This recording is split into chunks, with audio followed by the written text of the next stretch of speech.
Hello, I'm Avis Kalfsbeck, and this is the Peace is Here podcast. Welcome to Peacewarts, School of Peacecraft and Inquiry, where we practice the skills of peace through short daily classes. We take the peace work seriously, but not ourselves. If you're joining us mid-school year, you're not late.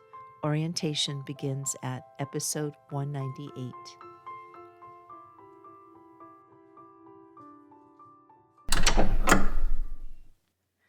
Welcome back to Universal Understars 101 in the Tower, Peace Scholars.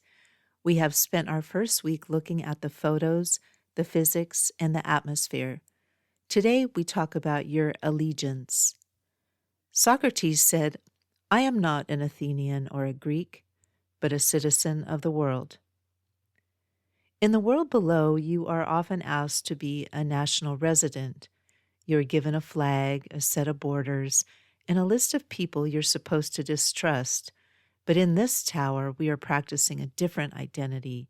We are shifting our focus to species-level loyalty. The concept, shifting the identity.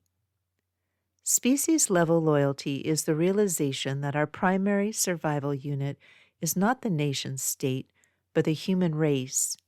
In the Department of Universal Understars, we recognize that we are a single biological family. When we look at the Understars, we see that humanity is a planetary citizen. This doesn't mean you stop loving your home. It means you stop believing that your culture's survival depends on someone else's destruction. From the high view, an injury to a person in a distant land is an injury to the integrity of the whole organism. The history. Apollo, Soyuz, and the first shared crew. We find the proof of this shift in 1975 during the Apollo-Soyuz Test Project. For decades, the U.S. and the Soviet Union had used space as a battlefield for prestige, but in July of '75, two rival spacecraft, one American, one Soviet, docked together high above the Earth. When the hatches opened, the astronauts and cosmonauts didn't just shake hands. They shared a meal, they spoke a mix of each other's languages, and most importantly, they shared a single life support system. For those few days, they weren't representatives of competing ideologies. They were a single crew on a single vessel. They proved that even the most bitter enemies can operate as one organism when the goal is mutual survival in a hostile environment. This wasn't just a photo op, it was a rehearsal for planetary citizenship. The thesis, the planetary citizen. The lesson for today is that peace is a shift in belonging. In the Department of Universal Understars, we teach that the most clever thing you can do is to expand your circle of concern until it includes the entire planet. We are not just residents of a country, we are the crew of a vessel.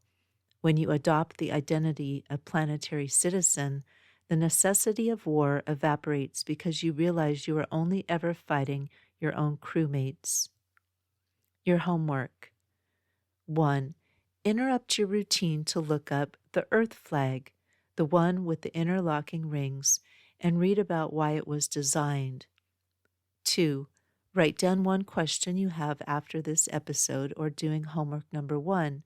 If no question comes to mind, just write "no question." 3. Optional. Journal the word us.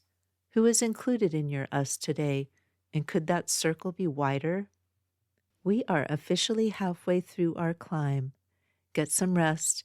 We return to the tower tomorrow for Class 8. Class dismissed. Thank you for listening. If you'd like to support the Peace is Here podcast, the most helpful way is to follow it wherever you're listening. It helps share the message with others. You can also support this peace work at my Patreon for $4 a month, about what a used paperback goes for these days. Just go to Patreon at patreon.com/Avis Kalfsbeck. That's AVISKALFSBEEK. My most recent book is Mana Mutante, a best friend eco-fiction novella about food systems, featuring Tilly, Camas, Pedro, and the rest of the gang. It's book 6 in the Peter the Water Dog Saves the Planet series and is available wherever you buy books. You can find all of my peace projects and stay in touch at avaskovspec.com. Music is by Javier Peque Rodriguez. Sound effects are from Pixabay. Regarding peace, we need not delay or despair. We are not late. We are right on time to love. We are all scholars of peace. Listen for the peace.